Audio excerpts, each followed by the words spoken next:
Hi, I'm Rachel Lancaster, and this is the Magnificent Midlife Podcast. This is where we celebrate women in midlife and beyond. We challenge the status quo and bash those negative stereotypes about being an older woman. We're not over the hill at 40, 50, 60. We're just getting started, and the world needs us now more than ever. I'll be talking all things midlife and sharing some fabulous stories of amazing women doing very cool stuff. Now's our time.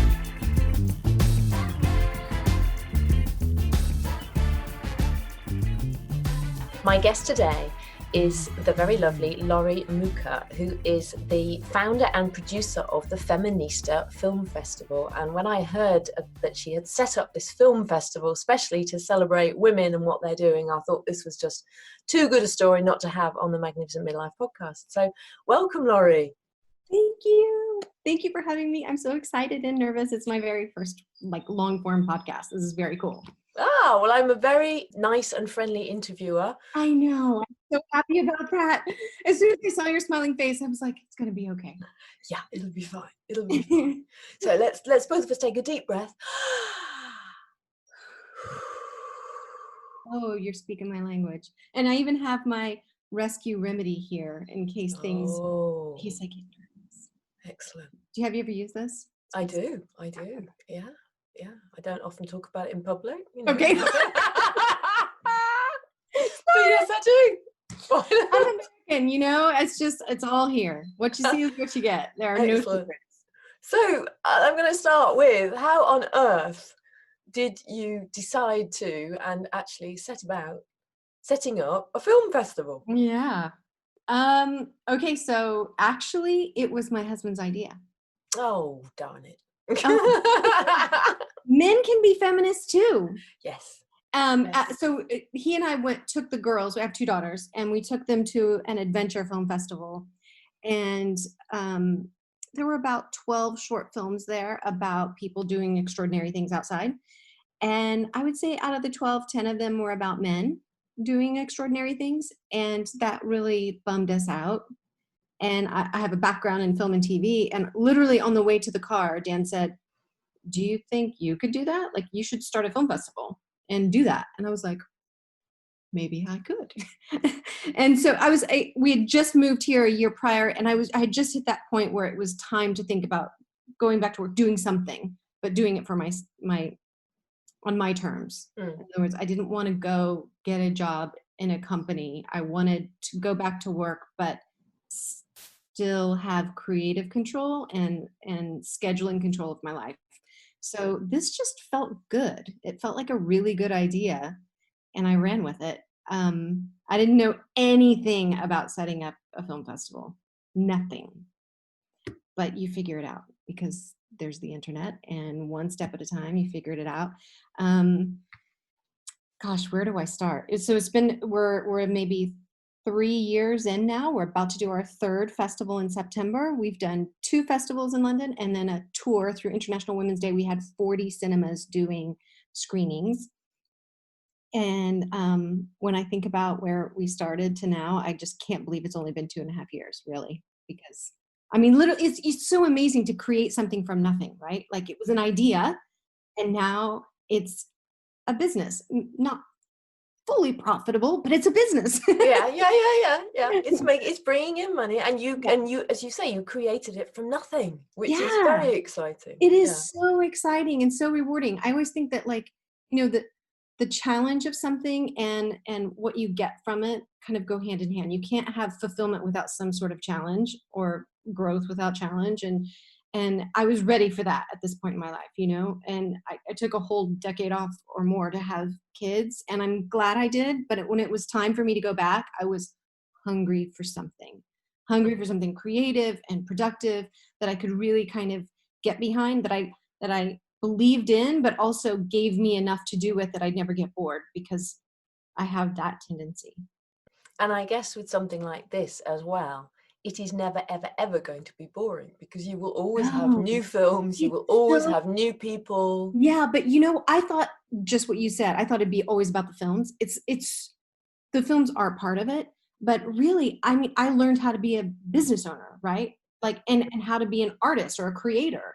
and I learned how to do social media. And so literally from the beginning, I had to learn every single skill along the way, because it's really, the films are something and it's important. It's the product, right? It's what people will ultimately buy. But to get the product, like, how do you get the films? You have to have a business to get the films. And how do you have the business? And how do you have an audience? You can't have the films without an audience. And how do you get the audience without the films? And it's like one big puzzle to solve for, all at the same time, to put something up on the screen. And it's been wonderful. I mean, I guess if I have a hard time sitting still, sorry. I'm trying very hard not to, with coronavirus, I don't know when this is going to air, but right now everybody's been saying, don't touch your face. And that's a little bit like telling somebody like to talk about head lice without scratching their head, because it's impossible not to touch your face. And all I do all day long is think about how many times I've touched my face. And I think I need one of those dog collars so that you can't get to your face. That's what I've decided. I saw a meme on Facebook yesterday that had the dog saying, yes, it's about time you had your dog collar on, and then the human has got a dog collar on to stop them. I know. My dog would laugh, I'm sure. Well, it's interesting because you've got bangs and I've got bangs, and I'm actually thinking that probably doesn't help. And this morning when I went out, I put my hair up, because I think when it's hair that can sort of get in the way and itch, and then we put our hands up to move it out of the way, don't we? Which probably isn't very healthy. You're right. So you were talking about all the things that you had to learn, and all the different things. Yeah, well, I mean, there's like professional things that you learn, and then there's the personal growth stuff that you learn, and they're both super interesting. The professional stuff was all about, building the website, and literally step A to step Z, right? So you want to put on a film festival. So what's the first thing you need? I guess we need we need films. How do we get films? Well, there's a website that basically channels filmmakers to distribute their films to festivals. So it's called Film Freeway. Most film festivals are on Film Freeway. It's like, oh, great. So we'll get on Film Freeway. But in order to get on Film Freeway, you need to have a venue. Well, what do you need to have a venue? Oh, to have a venue, we have to have a company. So you just sort of like back into these things every step until you get to the basics, which was, okay, today I just need to register the company. That's all I can do today, or that's my number one thing today. And then so every day you just sort of build on it till you get to the point where then you have a venue and you have your company and you have a venue and you're on Film Freeway, and then you're starting to accept films. And then you're like, right, so now I have 200 films, but I can't screen 200. What does that look like? What's my program going to look like? How many screens am I going to screen on? How many sessions are we going to have? Can I sell those sessions? That's a problem for another day. And just, you start kind of pulling your program together and seeing where there's major holes, because, we didn't have a lot of films from Black and African and Caribbean background, for example. No one was submitting them. So then it was like, okay, well, if they're not submitting them, I need to maybe go out and get them. But how do I go out and get short or feature-length documentary films about African or Caribbean women? I don't know. So then it just becomes an expert on Google is what I am now, and talking to people and looking at other film festivals of what they've done and what films are online, and it's just hours and hours and hours of research and watching snippets of films and trying to get films to come to me, because when you're early and when you're new, no one knows me. I'm not Cannes, I'm not Sundance. Like no filmmaker online. There's like thousands of film festivals out there. No filmmaker is like, oh, I'm definitely going to click on this first year film festival and submit my film to them. Like they're not going to find me. So even now, third year in, I need to do the recruiting. It's on me to find the great films.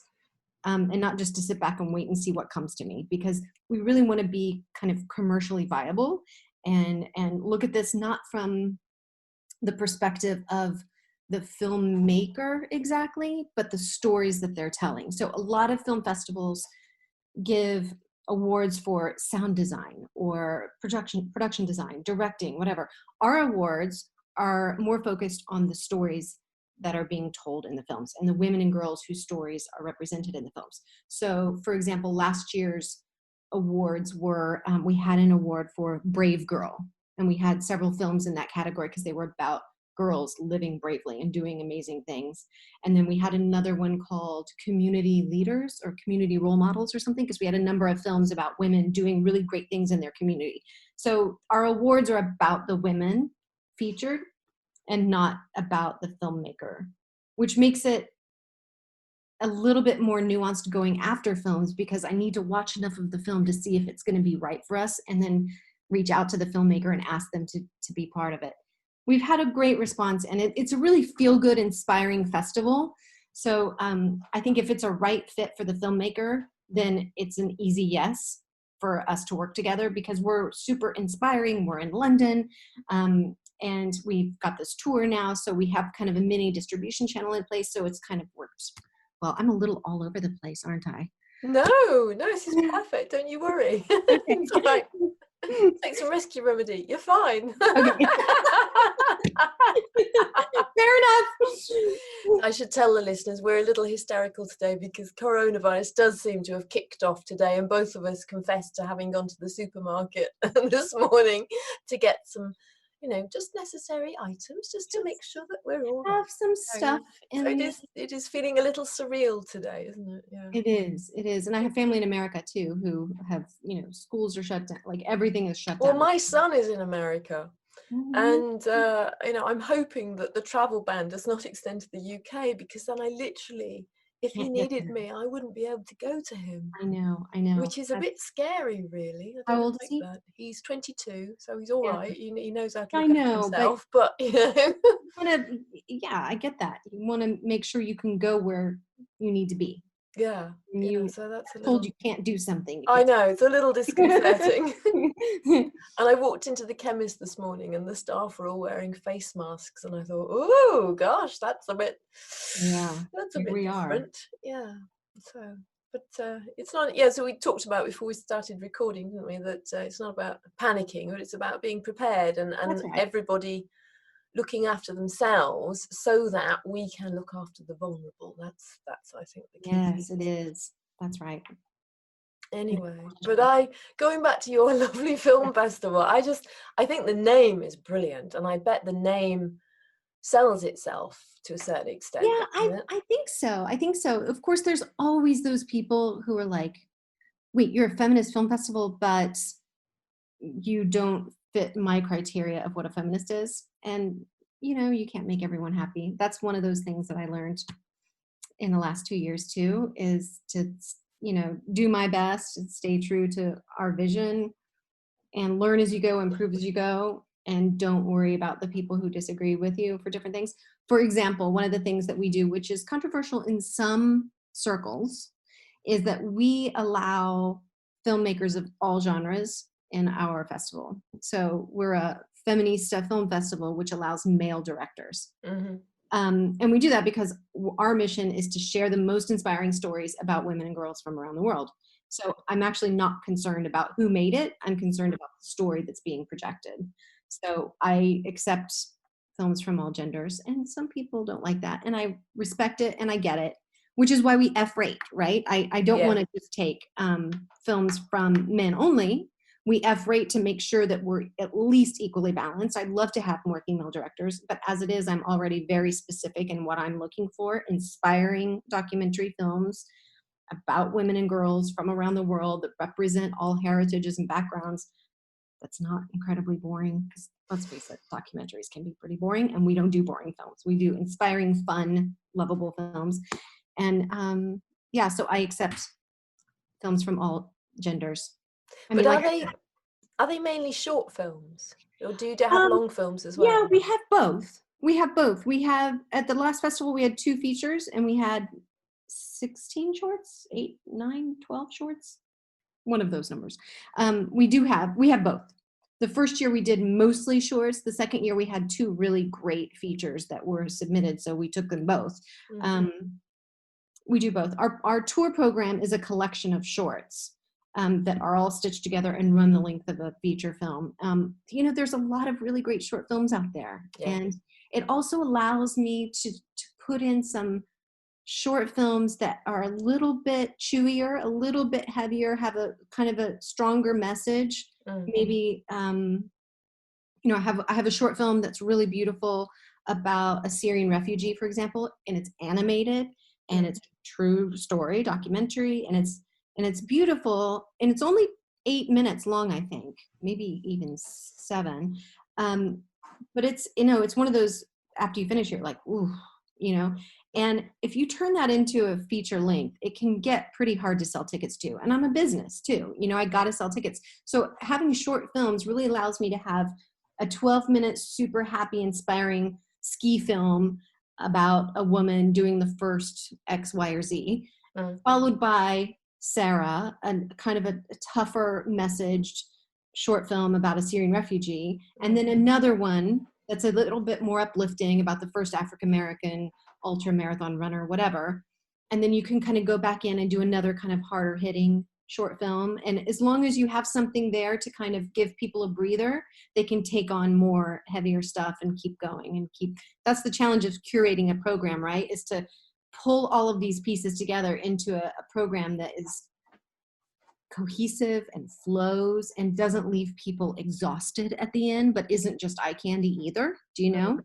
So it's at the end of the recruiting process, after I've acquired all of these films that I think I might use, then I have to go through and see now which one of these can I use, which one of these will come together, and I can't use just 6 films about outdoor swimmers. And there's not room in my program for films about outdoor swimmers. So I need to kind of like curate and pull together like a program that works well, that flows well, that touches on several different cultures. And you're never going to hit everything. I'm not always going to get somebody from every single background on earth, but I try my best to pull in different backgrounds so that everybody sees a version of themselves on screen.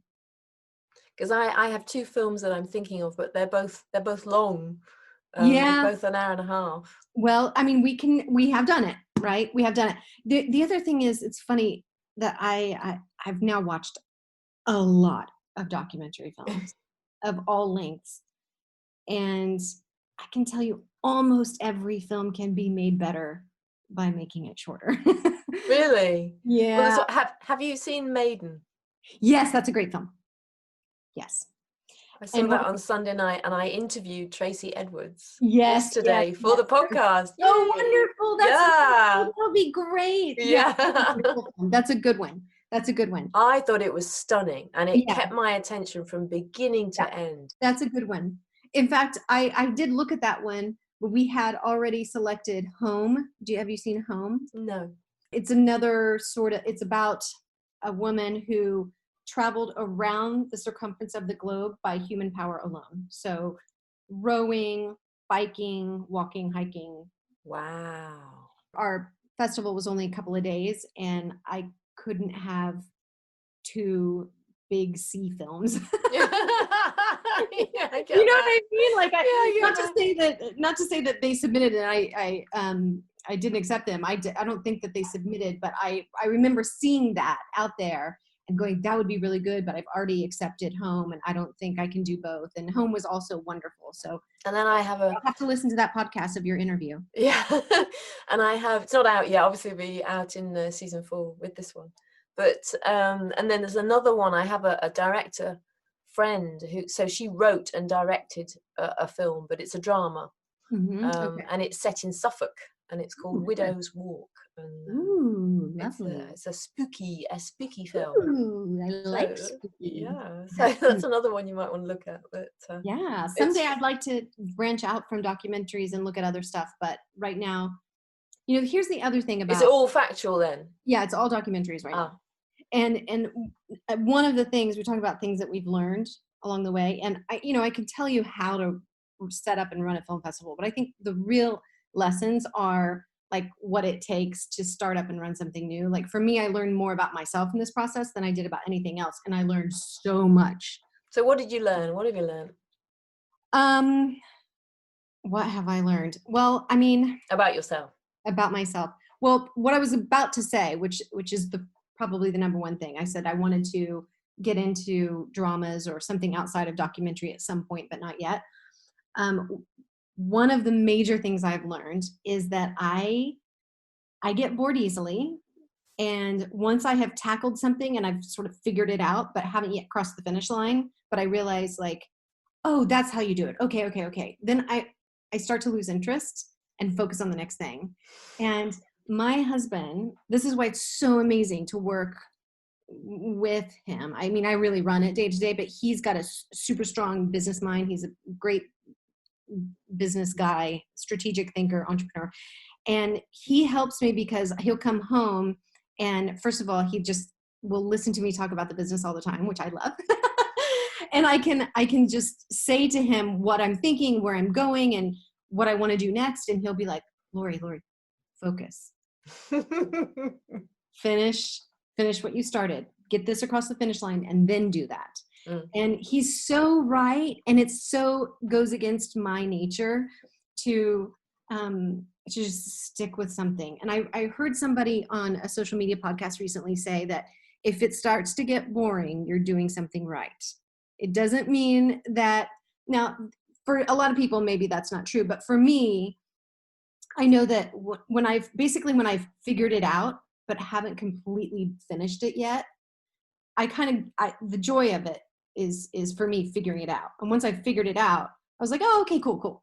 And then I move on to the next thing. And he's like, no, go back, finish that little bit, and then go to the next thing. So the point I was trying to make with this is that I often will find a film that I think would be amazing and it suits us so well, but it's not a documentary.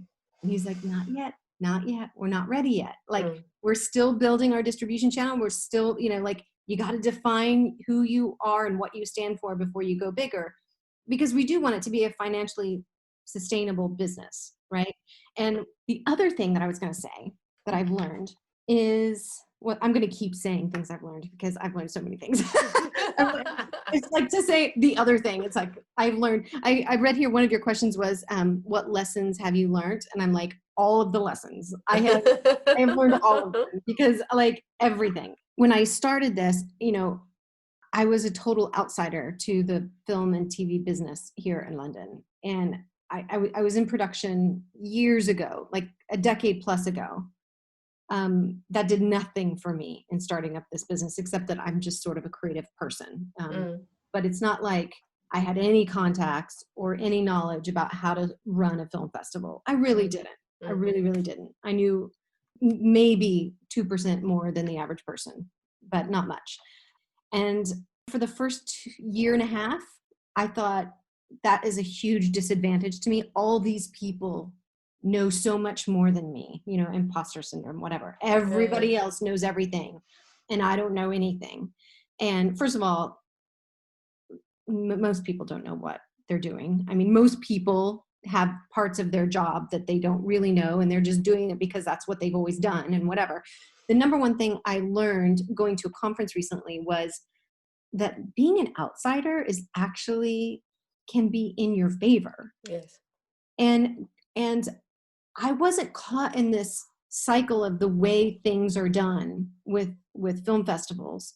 And I had been thinking more creatively because I didn't know that this is what usually happens, which by the way is broken. I was doing it my way because it's just the idea that I came up with. And it turns out that's good, right? It forced me to think differently than everybody else. And, look, we still have a long ways to go. And I'm not claiming I'm, better than any of the other festival directors out there who are doing amazing work, who have so much more experience than I do. But I guess for the longest time, I thought that it was working against me. And at that conference, and I was sitting in a group of people all talking about their challenges to their festivals. And I didn't have those particular challenges. I had other challenges. But they all had the same challenges, in part because they all thought the same way. Yeah. And I suddenly realized, wait a minute. It's okay that I'm different than everybody else. Like, that's what I bring to this. I don't know. It opened something up in me where I was like, oh, I can be different, and that's good. It doesn't mean that I'm not going to succeed because I don't know how it's always been done. Maybe it's a good thing I don't know how it's always been done. You know what I mean? Yeah, well, you're coming with a fresh perspective, aren't you? And I think that is a very valuable lesson for women throughout their lives, because so many of us, you know, we suffer imposter syndrome and we think we can't do this and we don't know enough to be able to do that, and we need to go and get another degree, or we need to go and get a qualification, or whatever it might be. There's always some reason why we don't actually feel we're able to do something. And I think in midlife, it's a particular issue because, you know, everything, just all that lack of confidence sort of piles on top of each other. So that, I think, is a really valuable lesson, that there is so much value and strength in having a different perspective, in not knowing what you're doing. Yes. Because then you're coming at it in a new way. And when you come at things in a new way, you see things that other people don't see, and you create solutions, and you don't, as you said, you don't see problems that you don't yet have, you know. So Exactly. And, you know, it's, yeah, no, you're absolutely right. It is, I suddenly felt like, what makes me different also just makes me me. And if this business is going to work, it's going to work based on my successes and failures and what I do and what I enjoy doing, and what I accept and learn how to like and do. I was going to say, I have the imposter syndrome. That's what you talked about. It's real. But it's not an excuse. yes, I like that. Early on, I had a lunch with somebody, and I had a severe case of imposter syndrome when I showed up for this. It wasn't lunch, it was coffee.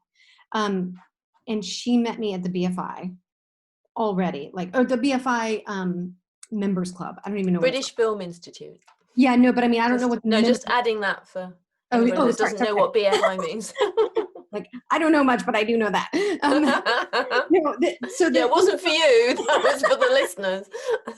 You know, there's these members clubs in London, of which I can't afford to be part of. But there is one called the BFI something. And basically you have to have won it's the BAFTA. That's what it is. BAFTA. Yeah. It's the BAFTA's club. And like, you have to have been nominated or won or a voting member of BAFTA, whatever. Needless to say, I was already going into it going like, oh my God, I'm going to the BAFTA members only club. And I met with this woman who I found to be incredibly intimidating. And I had a severe case of imposter syndrome, as I said. And it was painful because she gave me a little bit of a smackdown, which I will never forget and I learned from. In talking with her, I said something, she asked me about social media, and I was like, yeah, I'm like, I hate social media, I'm not good at it, and I did this sort of like, I don't know really what I'm doing, but I know I need to, I'm just not very good at it, and I think my voice started to get really high too, and you know what I mean? And she was like, yeah, you need to stop that. Like, you know what? That you don't like social media, maybe you shouldn't have a business then. Like, you need to learn to do it and accept it and like it, because it's part of your business. Like, you don't like to see profit and loss statements either. I mean, it's part of your business. Just stop saying you're not good at it. Just figure it out. There's a wonderful book called by Tara Moore. Have you read this, called Playing Big? And she talks about the many ways that we self-sabotage. But she talks about vocal tics and things that we do, and what you've described is exactly that sort of flusteredness, you know. It's like, oh, I don't understand it, or, oh, and we do that, and we self-deprecate, and we have to stop doing it, because you know, we're just, all we're doing is sabotaging ourselves from actually doing what we're perfectly qualified to do. Yes, that is so true. And it's like, and I have these little mantras that I pull out when I need them, which is, you know, one of them in this situation is, I can do hard things, right? Like, and it sounds so simple, but like, you get really worked up in certain situations and you're like, I'm never going to be able to figure out social media. And you're like, okay, I can probably figure this out. I've figured out other difficult things. I can probably, so sometimes if I'm faced with something that's really just like, oh, I don't know how I'm going to do this, I just have to like, I can do hard things. And just like, because you just need to get out of that mindset of going like, Yeah. And this woman, that her lesson to me was really like, stop saying, oh, I'm not good at it, I'm not, just figure it out. She had no patience for me. And I just remember going, she's totally right. And I mean, I couldn't get out of there fast enough, but I was like, she's 100% right. I have to figure this out. And it took me a long time, and I'm still in transition with it, but I've learned how to be like, okay, I need to learn how to use and like social media in a way that feels fun and authentic to me. Full stop. I need to get there. It's on me. Like, I can't just decide I'm not going to do social media. I'm using social media as an example because I know I have other entrepreneurial friends who just recently all decided, like, you're right, we have to put ourselves out there more. We had these businesses where we'd show others all the time. People want to see you, right? They want to see, they want to hear your story. They want to hear, even if it's not, like, the festival is not about me. That's what I kept arguing. But it's true that my social media numbers went up when I started giving personal recommendations or showing little snippets about what I'm doing. So it's like, I just have to get comfortable. I have to do it. In the whole imposter syndrome thing being real, but not an excuse. You do it anyway. You just do it anyway so that it won't get so hard the next time. You just have to do it. And you can't make decisions based from fear, you know? You And just, I think there is actually some truth in the phrase, you know, fake it till you make it. yeah. Just do it. Just get on and do it and pretend that it's all fine, and eventually it will be. Yes, it's true. But I think the balance to that is, because this is the part that I think a lot of people feel, or at least I always felt like, I don't want to fake it because that's what gives me the imposter syndrome, that I'm going into this room pretending like I know everything, but I don't. No, I want to fake the confidence till I feel it, but also be forthright with what I don't know, right? Yeah, be authentic. Yes. And also just like, I especially being a new person into the film industry here in London, I felt like I needed to have when somebody asked me about the statistics of female directors in Hollywood, I felt like I have to know that. No, I don't. That's just not, it's not exactly what I do. I'm, you know, it's an issue. You should Google it. And I don't know, but that's not going to be where I have expertise. And I have to get, part of becoming more comfortable and getting over imposter syndrome is believing it's okay to not know everything. It's completely okay. You're giving your best self and you're working hard. And I feel like I'm working as hard as I can. And I don't have all the answers to build this business any better or faster. I'm open to suggestions. And that's been so helpful for me. And it's like a huge relief to get, my washing machine right now is about to take off. Like it's like, can you hear it? I can't hear it. Oh, no. good. Because we've never had a washing machine on the podcast before. We've had dogs and cats, but no washing machine. I'm pretty sure it's a washing machine and the whole house is vibrating. But yes, fake it till you feel it, but also be okay with not having all of the answers. And that, I know what I was going to say, because with the tour that just ended, we had 35 something screenings over the course of a week. And I asked everybody for feedback. And as I was writing it, I was like, is this, oh my God, do I want to hear it? And ultimately, knowing that when the feedback comes, it's really just an opportunity for me to grow and get better. I know it's so obvious, but the old me would have been like, oh my God, they didn't like that film. I knew I shouldn't have put in that film. Or, oh my God, I knew that was going to be bad. And the truth is 98% of them were good, and 2% had good constructive criticism. And I could say, like, that's really good suggestions, and I'm going to try to do better next year. And deciding that you're not going to fight everything, but that you're doing the best you can, and you're okay with not having everything perfect. It's a relief. But also, if you create something that everybody likes, it's vanilla, potentially. Right. And people won't love it. No, it's true. It's true. It's like that. So you've got to get that balance right, haven't you? So true.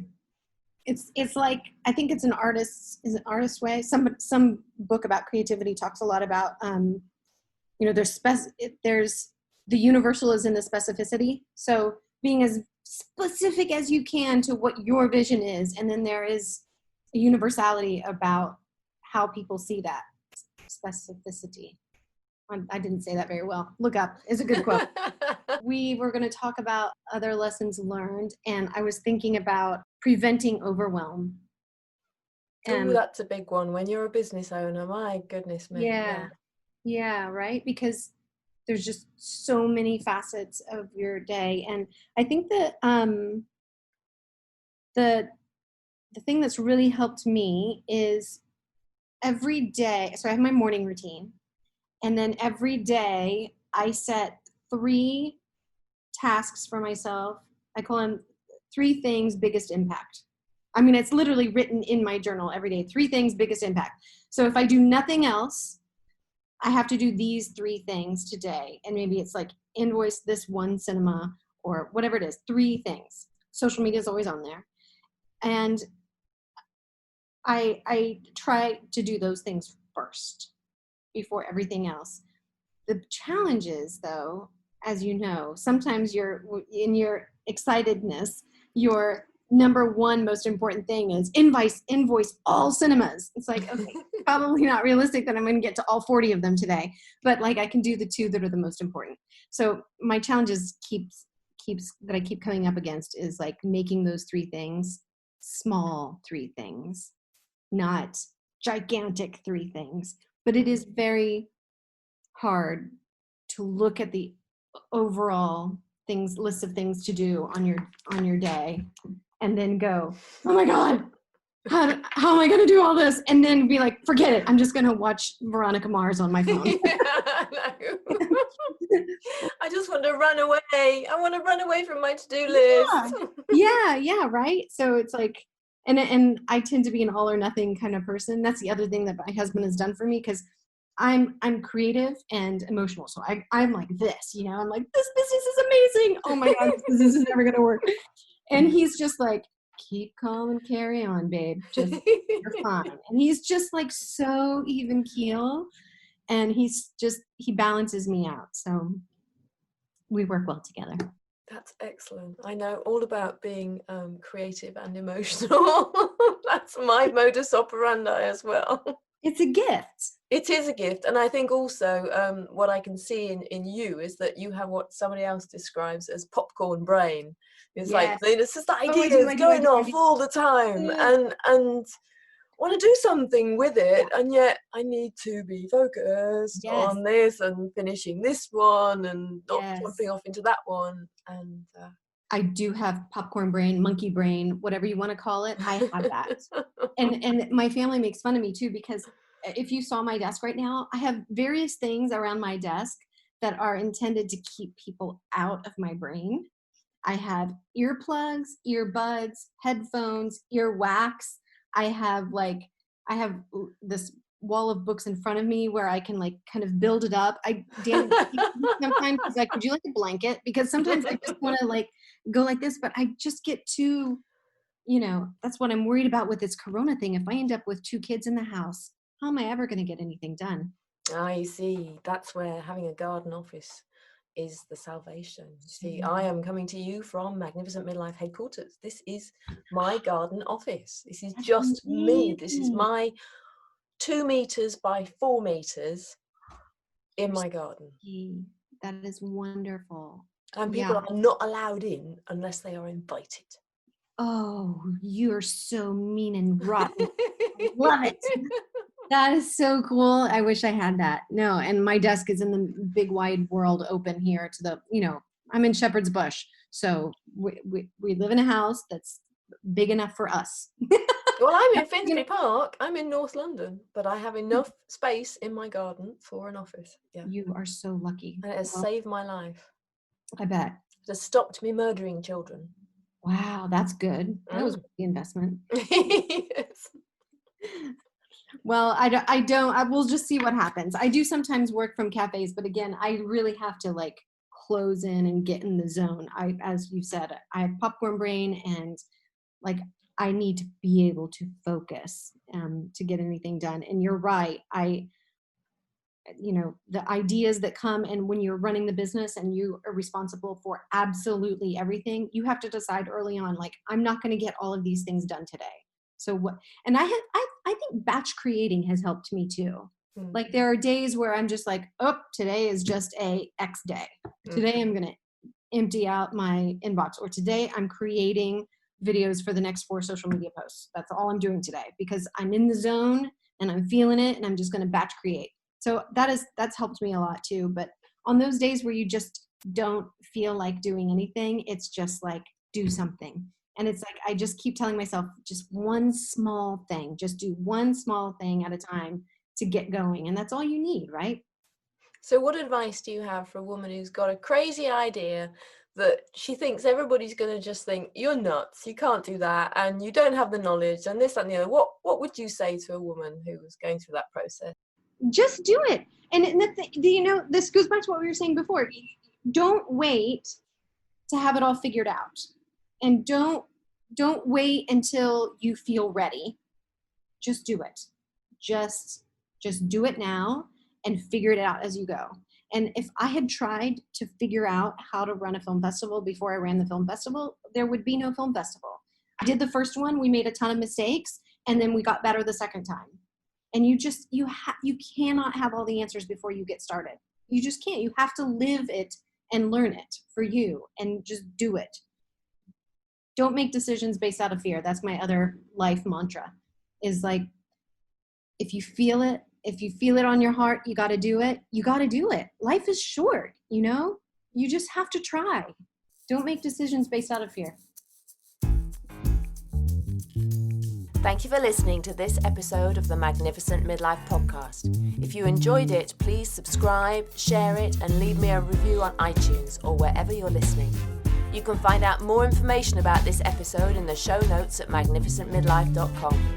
That's also where you'll find strategies, support, and resources to help make your midlife magnificent. Why not sign up for a midlife breakthrough call with me to get clarity on how to make the most of your next chapter? Don't get stuck in what can sometimes be the messy middle. Help me change the world, one magnificent midlife woman at a time.